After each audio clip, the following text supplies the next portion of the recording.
में सुहागन महिलाएं अपने पति की सेहत और लंबी उम्र की कामना से करवा चौथ का निर्जला व्रत रखती हैं।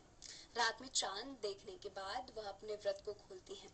व्रत की पूजा के दौरान महिलाएं करवा चौथ माता की पौराणिक कथा सुनती हैं। पौराणिक कथाओं में एक ओर जहां माता पार्वती अपने पति शिव जी को पाने के लिए तप और व्रत करती हैं और उसमें सफल हो जाती हैं, तो दूसरी ओर सावित्री अपने मृत पति को अपने तप के बल पर यमराज से भी छुड़ा कर ले आती है।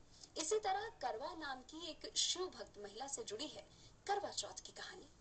कहते हैं कि करवा नाम की एक शिव और पार्वती भक्त पतिव्रता स्त्री थी, जिसके नाम पर ही करवा चौथ का व्रत का नाम करवा चौथ पड़ा है। करवा नाम की पतिव्रता स्त्री अपने पति के साथ नदी के किनारे गांव में रहती थी।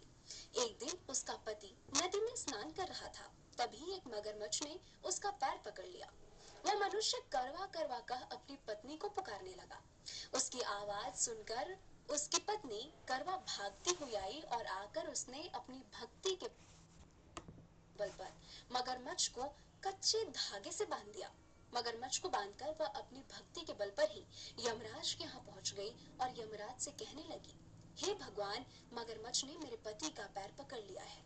उस मगरमच्छ को पैर पकड़ने के अपराध में आप नरक में ले जाओ। यमराज बोले, लेकिन अभी मगरमच्छ की आयु शेष है, अतः मैं उसे नहीं मार सकता। इस पर करवा बोली, अगर आप ऐसा नहीं करोगे तो मैं आपको श्राप देकर नष्ट कर दूंगी। यह सुनकर यमराज डर गए और उन्होंने मगरमच्छ को यमपुरी भेज दिया और करवा के पति को दीर्घायु रहने का आशीर्वाद दे दिया। तभी से उस महिला को करवा माता कहने लगे और तभी से इस व्रत का महत्व और भी ज्यादा बढ़ गया।